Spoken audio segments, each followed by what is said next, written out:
주님께서 우리와 함께 하십니다. 오늘은 누가복음 22장 1절에서 13절까지의 말씀 같이 보시겠습니다.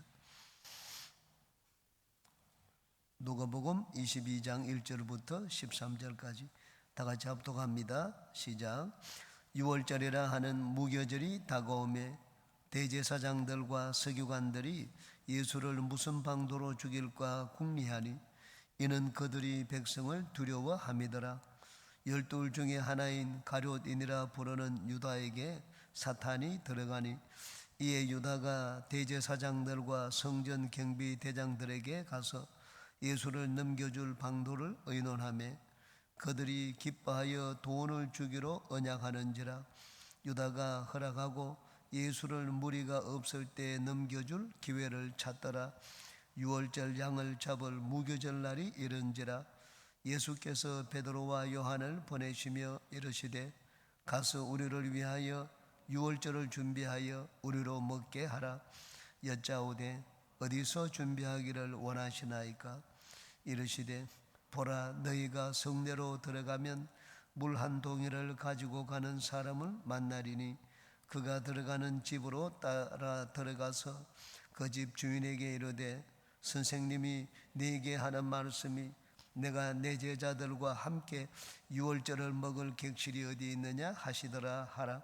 그리하면 그가 자리를 마련한 큰 다락방을 보이리니 거기서 준비하라 하시니 그들이 나가 그 하신 말씀대로 만나 6월절을 준비하니라. 아멘. 오늘은 6월절 식사 준비에 대해서 같이 살펴보고 언어를 나누겠습니다. 재림과 종말에 대해서 긴 가르침을 가르치시고 난 다음에 이제 예수님이 6월절 식사를 준비하게 하십니다. 예수님은 당신이 걸어가야 될 길을 잘 알고 계셨습니다. 6월절 어린 양으로 오셔서 그 백성들을 구원하여야 된다는 것을 예수님이 잘 알고 계셨습니다. 예수님은 어떻게 그것을 아셨습니까? 그리고 또 6월절 식사 준비를 어떻게 하셨습니까? 그 성령의 은사가 충만했기 때문에 그렇습니까? 물론 예수님은 모든 은사가 충만했습니다. 그러나 그와 함께 성경 말씀을 잘 아셨습니다. 당신이 걸어가야 될 길이 무엇인지, 성경에 당신에 대해서 어떻게 예언이 되어 있는지 그 말씀들을 잘 아셨습니다. 그래서 성령의 인도를 받았을 뿐만 아니라 하나님의 말씀에 대한 확신을 가졌기 때문에 하나님의 뜻에 순종하는 삶을 살 수가 있었습니다. 우리도 마찬가지입니다. 우리가 하나님 앞에 순종하기 위해서는 성령의 인도를 받고 늘 성령과 함께 살아야 합니다. 그뿐만 아니라 우리가 확신을 가지고 순종의 발걸음을 옮기기 위해서는 하나님 말씀을 알고 있어야 됩니다. 하나님 말씀 없이 그냥 무턱대고 순종하는 것이 아닙니다. 항상 우리는 그러므로 말씀과 성령으로 충만해야지 하나님께 순종하는 삶을 살 수가 있습니다. 이제 한 절씩 살펴보고 오늘은 나누겠습니다. 1절입니다. 6월절이라 하는 무교절이 다가오매, 6월절과 무교절은 같이 부르기도 합니다. 그래서 복음서는 6월절에 대해서 말하기를 무교절의 첫날이라고 했습니다. 원래 6월절은 유대인의 달력으로 아비불 1월달입니다.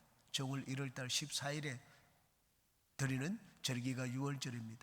그리고 15일부터 일주일 동안 21일까지 일주일 동안 드리는 절기가 무교절입니다. 6월절. 어떻게 보면 6월절은 무교절을 위하여 준비하는 기간입니다. 6월절에는 어린 양을 식사 메인 디쉬로 나오는 것이 6월절 어린 양입니다. 이 식사를 하는데 무교적 식사는 오늘날 날짜로 말하면 안식일 날입니다. 유대인들의 안식일은 우리는 밤을 기준으로 날짜가 바뀝니다. 밤 12시를 기준으로 로마식의 시간을 쓰고 있기 때문에 유대인들의 시간은 그렇지 않습니다. 유대인들은 저녁이 되고 아침이 되니 이는 첫째 날이더라 한 것처럼 날의 시작은 저녁부터 시작을 합니다. 금요일 날 저녁 해가 지고 난 다음부터 이제는 안식일이 시작됩니다. 저녁부터 날짜가 시작되어서 그래서 저녁 6월절 이 무교절 식사를 하는데 그 6월절 양을 언제 잡는가? 무교절 식사를 위해서 6월절 날 예비일입니다. 6월절 목요일 저녁부터 금요일 해질 때까지입니다. 그 해질 때까지 양을 잡습니다. 양을 잡아가지고 저녁에 무교절에 식사를 합니다. 그들이 그래서 유월절이라 하는 무교절이 다가오매라고 했습니다. 예수님이 언제 식사 준비를 하게 만드셨는가? 유대인들은 오늘날 날짜로 말하면 금요일 날 저녁입니다. 금요일 날 저녁 식사, 금요일부터 무교절이 시작되기 때문에 양을 잡는 것은 금요일 날 오전입니다. 금요일 날 오전에, 금요일 날 오전은 이 무교절 날짜가 아니고 하루 전입니다. 유월절에 해당합니다.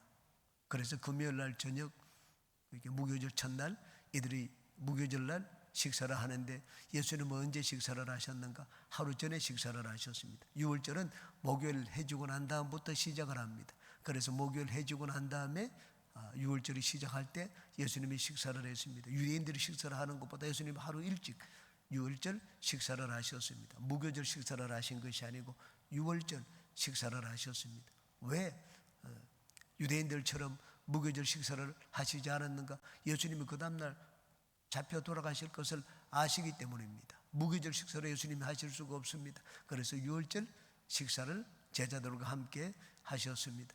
그리고는 나중에 너희들이 모일 때마다 이것을 행하여 나를 기념하라고 말씀을 하셨습니다. 유대인들은 이 금요일 날 무교절 첫날 이 어린 양을 잡아가지고 양고기를 먹으면서 식사를 합니다. 그런데 예수님은 이 무교절 식사에 대해 가지고 새로운 예식을 제정해 주셨습니다.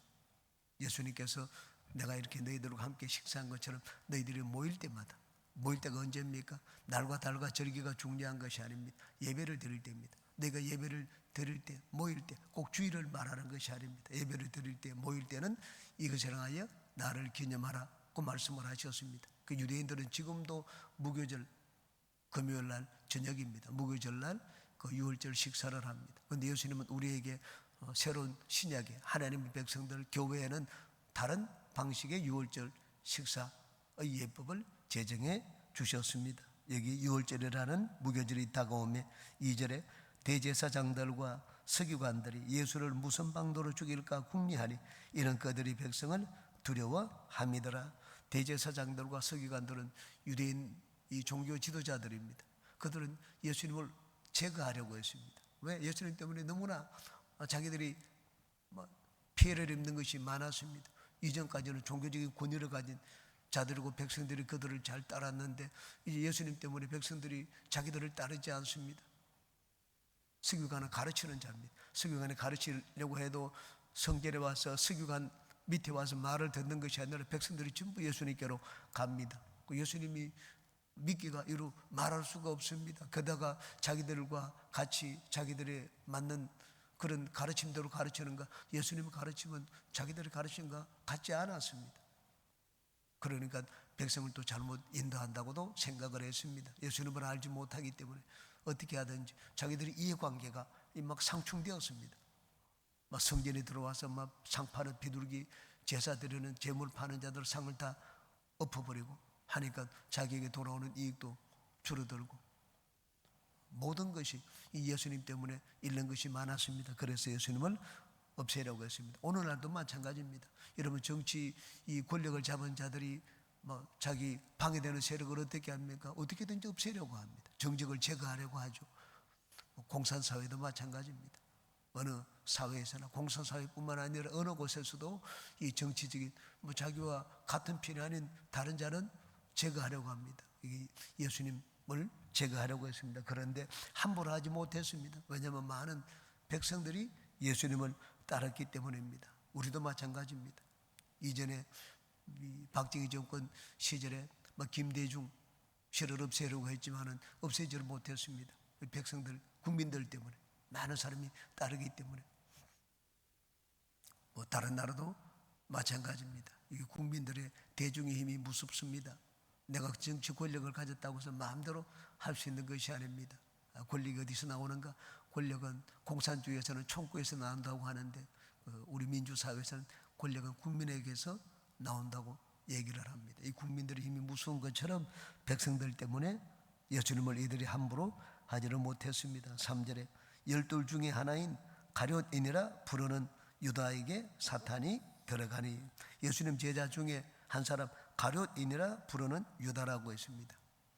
이 요한복음 6장 71절은 이 가룟 유다에 대해서 이렇게 말씀을 합니다. 이 말씀은 가룟 시몬의 아들 유다를 가리키심이라. 그는 12 중에 하나로 예수를 팔 자더라고 했습니다. 여기는 가룟인 시몬이라고 하고, 다른 곳에는 가룟 시몬의 아들 유다라고 했습니다. 이름은 유다입니다. 그런데 이들에게는 성이 없었습니다. 성이 없기 때문에 유다라는 이름을 가진 자가 많았는데 어떻게 구분하는가? 두 가지 방식입니다. 누구의 아들? 유다라고 얘기를 하거나, 어느 지방 사람? 유다라고 하거나, 그렇게 누구의 아들이라고 하거나 어느 지방 출신이라고 하거나 이렇게 해서 그 사람을 구분을 했습니다. 예수님도 당시 예수라는 이름을 가진 자가 많았습니다. 그래서 나사렛 예수라고 했습니다. 나사렛에서 나온 예수. 예수님의 나사렛은 성이고 예수는 이름이고 그런 것이 아닙니다. 나사렛 동네 사람, 나사렛인 예수라고 그렇게 되어 있습니다. 여기 가룟인 유다라고 했는데, 가룟은 구약의 그리옷입니다. 유다 지파에 속한 한 지방입니다. 예루살렘과 베들레헴 중간점에 있는 작은 마을입니다. 그 마을에서 그리옷에서, 그리옷이 신약의 가롯이라고 되어 있습니다. 히브리 성경에는 어떻게 되어 있는가 하면 이스카리옷이라고 되어 있습니다. 그 이스카리옷을 그대로 음력을 했습니다. 헬라어 성경에도 이스카리옷이라고 되어 있고, 영어 성경에도 이스카리옷이라고 되어 있고, 라틴어 성경에도 이스카리옷이라고 되어 있습니다. 이스는 사람이라는 뜻입니다. 이스카리옷은 이름이 아닙니다. 이스카리옷은 가룟에서 나온 사람이라는 뜻입니다. 가룟 지방의 사람. 그래서 여기 가룟인이라고 했습니다. 영어 성경에 우리는 가룟이라고 되어 있는데 왜 영어 성경에는 이스카리옷이라고 되어 있는가? 이스라는 말은 사람이란 인이라는 말입니다. 그래서 가룟 지방에서 난 사람 유다라는 말입니다. 유다에게 사탄이 들어가니, 유다가 인간의 마음으로 예수님을 팔았습니까? 인간의 마음으로 판 것이 아닙니다. 이 사탄이 들어가서 부추겼습니다. 사탄이 들어가서 부추기니까 유다가 넘어갔습니다. 그럼 유다는 나는 사탄 때문에 그랬다, 나는 죄가 없다, 그렇게 책임을 회피할 수가 있습니까? 결코 책임을 회피할 수가 없습니다. 왜냐하면 하나님은 우리 인간을 지을 때 기계처럼 짓지 않았습니다. 기계는 아주 정교하게 기계 로봇을 만듭니다. 로봇은 요즘은 사람이 하는 것처럼 모든 걸 다 합니다. 또 전쟁하는데 총도 쏘고요, 분별해가지고. 근데 로봇은 인간이 아닙니다. 아무리 정확하게 그리고 잘 판단하고 사람처럼 행동을 하더라도 로봇은 설계된 대로만 합니다. 프로그램에 짜준 대로만. 프로그램이 그렇게 되어 있기 때문에, 그러므로 프로그램을 진짜 잘 짜면 로봇은 사람과 같이 행동을 할 수가 있습니다. 행동을 하지만 마음은 없습니다. 스스로 이게 결정을 하는 그 마음은 없습니다. 하나님 우리 인간에게 마음을 주셨습니다. 정교한 우리 인간은 아주 잘 짜진 정교한 로봇이 아닙니다. 로봇이 갖지 못한 것을 가지고 있습니다. 마음은 모든 것을 결정하고 판단합니다. 이건 좋다 나쁘다, 그 결정하는 것이 마음입니다. 하나님이 아담을 지을 때 어떻게 지을까? 마음에 의지를 줄까 말까? 하나님이 아담에게 마음을 주시고 의지를 주셨습니다. 모든 것을 결정할 수 있는. 그러다가 나에게 반역을 하면 어떻게 하는가? 그래도 그렇게 하자, 최고의 작품을 만들자, 그렇게 해서 아담에게 의지를 주셨습니다. 인간은 의지를 가지고 있기 때문에 이렇게 할 수도 있고 저렇게 할 수도 있습니다. 의지가 있기 때문에 책임을 물을 수가 있습니다. 너 왜 그렇게 했느냐? 사탄이 게임에 빠졌습니다. 사탄이 게임에 빠지면 죄가 없습니까? 죄가 있습니다. 다윗은 말년에 인구조사를 했습니다. 성경에 보면 사탄이 다윗을 부추겼습니다. 다윗을 부추기니까 다윗이 교만한 마음이 들어가지고 우리나라가 얼마나 큰지, 내 백성이 얼마나 많은지 요압에게 인구조사를 하라고 했습니다. 요압이 말렸습니다. 왕이요, 그렇게 하면 안 됩니다. 그래도 왕이 지시를 했습니다. 하고 난 다음에 잘못을 깨달았습니다. 즉시로 하나님의 심판을 받았습니다. 자기가 사탄의 게임에 빠져가지고 그랬는데, 그렇다면 책임을 회피할 수가 있습니까? 인간이 하는 행동은 책임을 회피할 수가 없습니다. 왜냐하면 인간은 의지가 있기 때문입니다. 나는 술을 마셔가지고 그렇게 했다. 여러분, 술 마셨다고 하면 법에서 우리나라는 봐주는 경우가 많은데 절대로 봐줄 수 있는 것이 아닙니다. 왜? 아무리 술을 마셔도 인간에게는 의지가 있습니다. 인간은 기계가 아닙니다.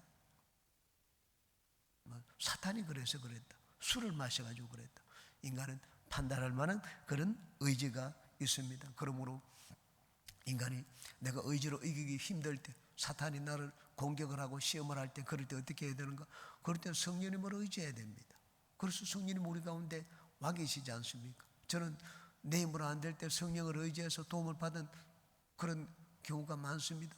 이게 담배를 끊고 당구를 끊을 때, 특히 당구를 끊을 때 6개월 동안 저는 눈물을 흘리면서 성령께 매달렸습니다. 내 의지로 끊을 수가 없기 때문에, 의지가 약해서 성령님 도와달라고 했습니다. 그랬더니만 도와주시는 그런 경험을 하게 되었습니다. 그러므로 여러분, 이 사탄이 들어가면 어느 누구도 이길 수가 없습니다. 베드로가 호언장담을 했지만 사탄이 밀가루도 베드로를 까불렀습니다. 들어가가지고 막 이렇게 끌고 가니까 이렇게 가고, 또 저렇게 끌고 가니까 저리로 가고.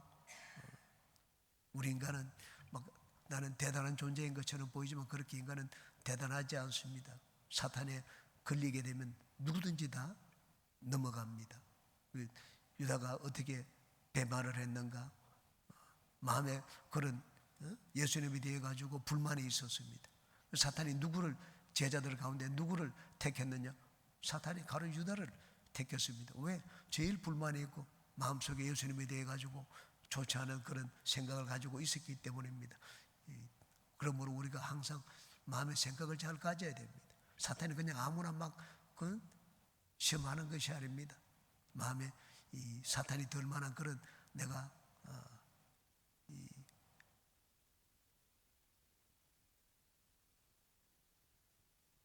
빌미를 주면은 사탄이 그런 자에게 역사를 합니다. 그러므로 우리는 사탄이 나에게 시험을 줄 그런 빌미를 주지 말아야 됩니다. 4절에 이에 유다가 대제사장들과 성전 경비 대장들에게 가서 예수를 넘겨줄 방도를 의논하며, 유다가 먼저 찾아갔습니다. 유다는 예수님을 팔 그런 계획을 가지고 있었습니다. 의도적으로 예수님 앞에 반역을 하고 배반을 했습니다. 예수님을 체포하기 위해서는 병사가 있어야 되기 때문에 대제사장들에게 얘기했습니다. 그러자 대제사장들이 성전 경비대장들을 불렀습니다. 이 패를 나누어 가지고 파수대, 제1파수대, 제2파수대 3교대를 하면 성전 그 3교대 각 교대를 맡은 경비대장들을 다 불렀습니다. 불러가지고 어떻게 군사를, 병력을 동원해 가지고 예수님을 잡을까 의논을 했습니다. 유다가 아주 예수님을 파는데 어찌할 수 없어가지고 나도 모르게 막 내가 살기 위해서 예수님을 배반한 것이 아닙니다. 다른 제자들과 다릅니다. 의도적으로 예수님을 넘겨주기 위해서 철저하게 계획을 세우고 음모를 꾸몄습니다. 그러므로 예수님을 판 그 죄에 대한 심판을 면하지 못할 것입니다. 5절에 그들이 기뻐하여 돈을 주기로 언약하는지라. 유다가 방법을 제시했는데 이 대제사장들이 들어보니까 이보다 더 좋은 방법이 없었습니다. 너무나 기뻤습니다. 그리고 돈을 주기로 언약하는지라. 여기 언약은 성경에 하나님이 그의 백성들과 언약하더라, 그 언약, 그와 같은 단어가 아닙니다. 우리말 다른 성경에 보면 약속하는지라, 약조하는지라 이렇게 되어 있습니다. 두 사람이 이 거래를 할 때 마음이 맞기 때문에 그렇게 하기로, 그래 내가 그렇게 하마, 내가 그렇게 하마 라고 말한 것입니다. 혼자서 하는 것이 아닙니다. 둘이 모여가지고 함께 약조하는지라 그렇게 되어 있습니다. 여러분, 배반을 하면 누가 제일 배반하기 좋겠습니까? 예수님을 잡는데 어떻게 하면 예수님을 잡을 수 있을까? 그 제일 좋은 방안을 낼 수 있는 자가 누굽니까? 예수님과 제일 가까이 있는 자입니다. 언제 예수님이 어느 곳에 있는지, 쉬는 곳은 어디인지, 어느 곳에 가면 예수님을 체포할 수 있을지 영화를 보십시오. 누구를 잡는데 제일 가까운 자가 잡는데 제일 큰 역할을 한 자가 누굽니까? 좋은 역할은 아니지만 제일 가까이 있는 자입니다.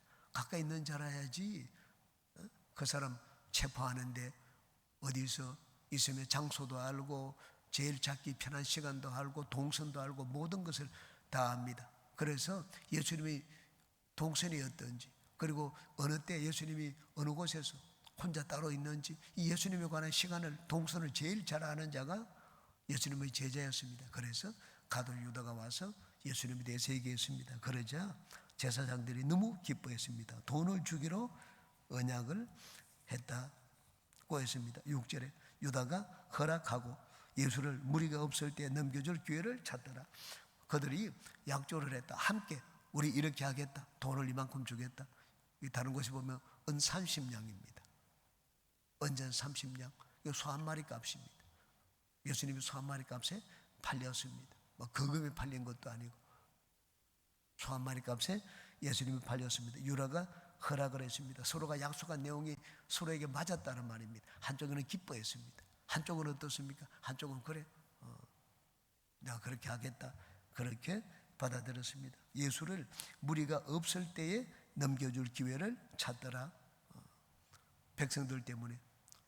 대제사장들은 백성이 없을 때 예수님을 잡아야 되는데, 언제 예수님이 어디서 혼자 따로 있는지 그 시간이 언제인지 잘 몰랐습니다. 그래서 유다가 그 시간에 내가 이런 신호를 보낼 테니까 항상 내 곁에 누가 따라 붙어 있다가 나를 미행하고 있다가 내가 신호를 보내면은 군사들이 덮치라, 그런 계획을 했습니다.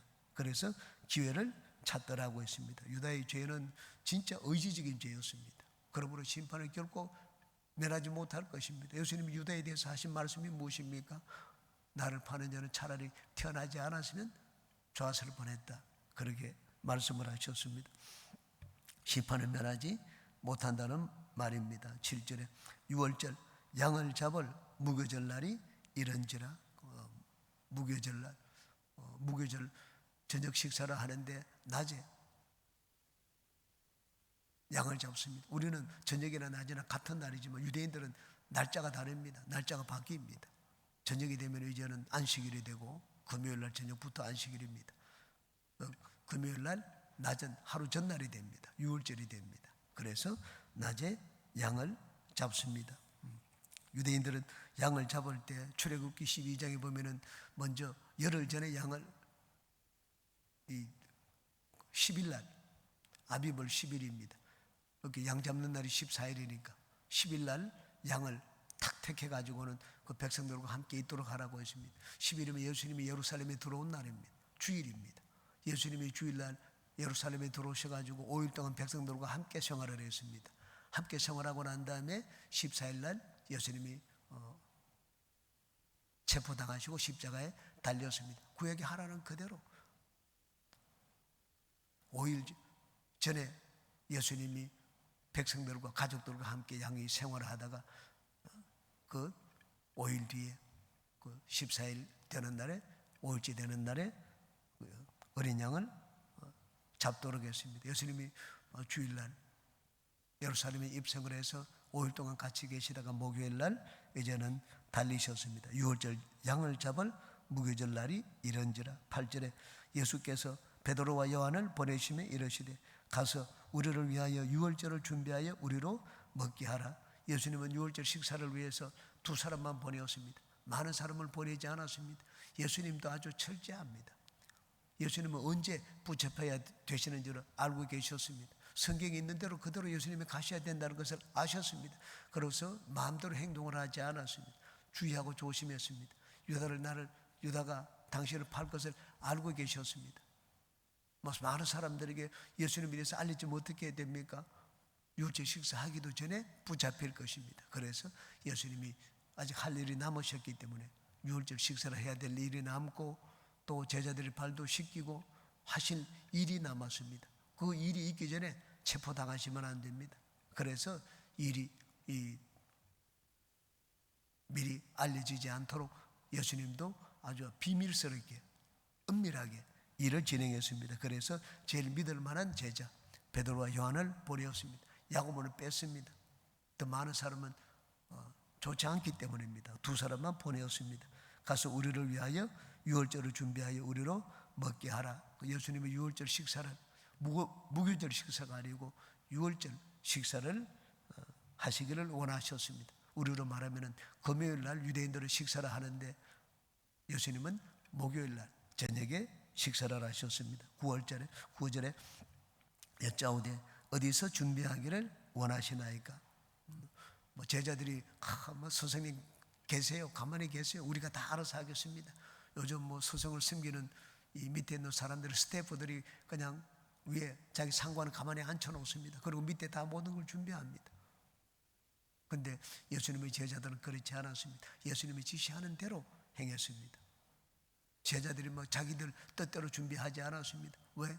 뭐 자기들 예수님이 지시하는 것과 자기들이 생각하는 것과는 너무나 다른 것을 많이 자기들이 경험을 했기 때문입니다. 그래서 예수님이 시키시는 대로 일을 했습니다. 10절에 이르시되 보라, 너희가 성내로 들어가면 물 한 동이를 가지고 가는 사람을 만나려니 그가 들어가는 집으로 따라 들어가서, 여기 물 한 동이를 가지고 가는 사람을 만날 것이다. 이거 사람이라고 되어 있는데 다른 것을 보면 우리는 성이 분명하지 않지만 외국 언어는 성이 분명합니다. 남성입니다. 남자를 만나려니 전부 물동이를 들고 가는 자는 전부 여성입니다. 근데 물동이를 들고 가는 한 남성을 네가 볼 것이라고 얘기했습니다. 전부 여러분 물동이를 들고 가는 사람 보면 여성인데 남성이 그걸 물동이를 들고 가니까 금방 눈에 띕니다. 예수님이 이 제자들에게 지시를 하는데 제자들이 혼돈스럽도록 어디 그냥 누구를 찾아야 되느냐, 그렇게 할 필요가 없었습니다. 예수님 우리에게 지시를 할 때는 우리가 혼동스럽게 일을 하도록 그런 지시를 내리시지 않습니다. 우리가 예수님의 순종해서 일을 할 때는 아주 일이 분명하고 명확합니다. 뭐 어떻게 해야 되느냐? 주님이 시키는 일은 그렇게 일을 하도록 시키시지 않습니다. 금방 알 수 있습니다. 그러므로 주님이 지시를 받아 일을 하면 굉장히 일이 순조롭습니다.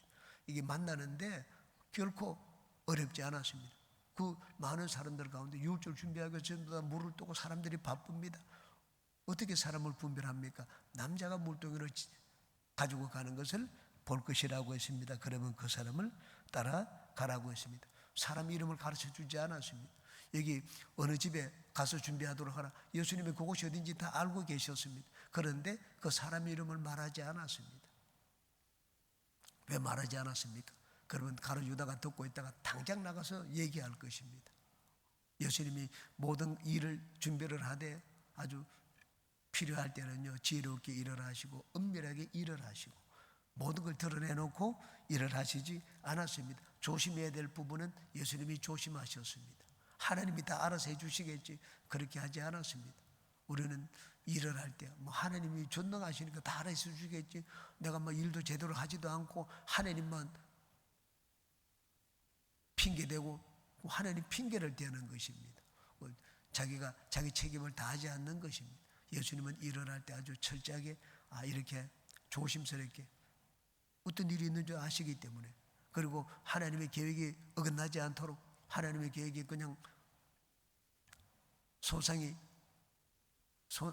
입지 않도록 예수님은 철저하게 준비를 하시고 주의를 하셨습니다. 우리가 일을 할 때도 예수님이 이렇게 일하신 것을 본받아야 됩니다.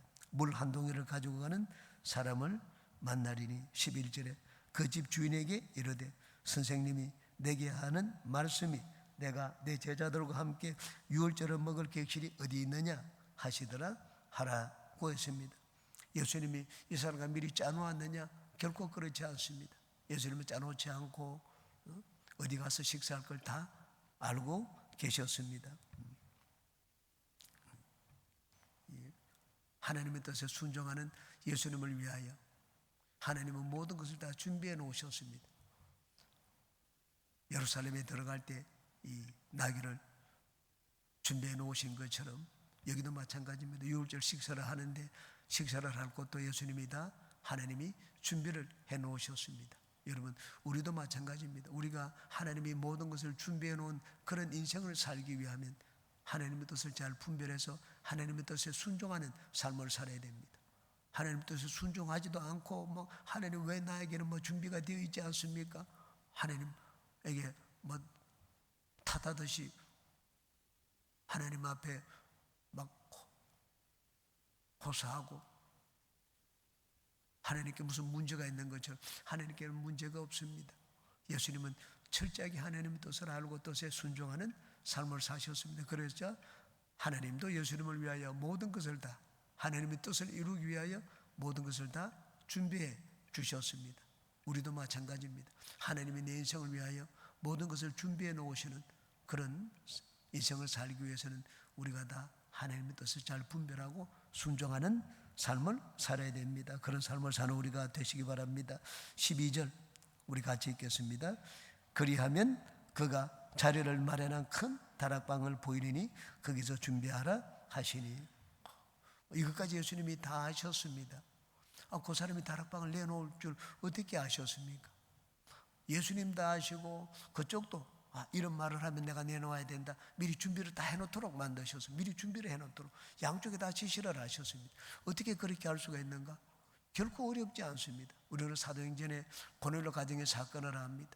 하나님은 고넬료에게 나타나가지고 너는 사람을 보내가지고 요바에 있는 베드로라는 사람을 청하라고 했습니다. 베드로에게 어떻게 했습니까? 그 군사들이 베드로를 데리고 올 그 시점에 하나님께서 베드로에게 나타나서 환상을 보여주셨습니다. 세 번 보여주고 난 다음에 부정한 것을 먹으라.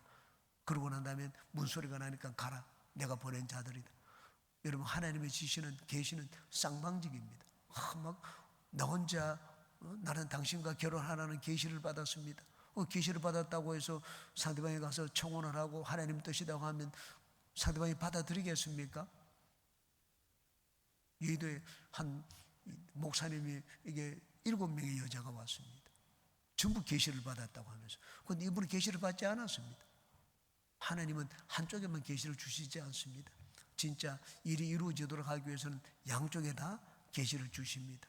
어떻게 그렇게 할 수가 있는가? 사도행전은 고넬료 가정의 사건을 통해서 하나님은 얼마든지 그렇게 하신다는 것을 우리는 잘 알고 있습니다. 우리 삶 가운데서도 그런 것을 체험해 보셨을 것입니다. 예수님이 유월절 식사를 하는데 예수님께도 하나님이 보여주시고 성령께서 보여주시고 또 성령께서 다른 사람의 마음에 감동을 주셔가지고 예수님이 오실 것이니까 이 다락방에 제자들과 함께 식사할 것을 마련해 놓도록 만드셨습니다.